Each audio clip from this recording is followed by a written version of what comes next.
तर मुंबईमध्ये महायुतीत म्हणून लढण्याचे राष्ट्रवादीचे प्रयत्न आहेत. शिवाजीराव नलावडेंनी शेलारांची भेट घेतली आहे. मुंबईत एकत्र लढण्याबाबत शेलार यांच्यासोबत चर्चा झालेली आहे. नवाब मलिकांना भाजपचा विरोध कायम आहे. मात्र जोपर्यंत नवाब मलिक यांच्याकडे पक्षाची सूत्र आहेत तोवर महायुतीत होणार नसल्याचा शेलारांनी पुनरुच्चार केला आहे.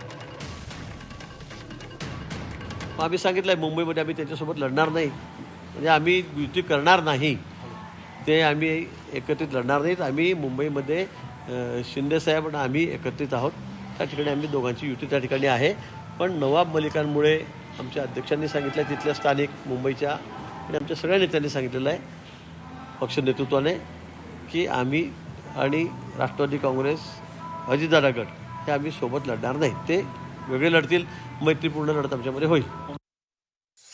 नवाब मलिक काय फाय काय, तुम्ही त्यांचा पक्ष चालतो आघाडीमध्ये बसायला, त्यांचा पक्ष युतीमध्ये चालतो म्हणजे सत्तेमध्ये चालतो, आणि मग नवाब मलिकाचा मुद्दा काढत असताना त्याला अशा पद्धतीने फाटे द्यायचे, म्हणजेच यांचा धर्मांधता वाढीस लावून किंवा धर्मांधता वाढत नेऊन मतांचं विभाजन करून त्याचा फायदा घेण्याचं त्यांचं प्लॅनिंग आहे.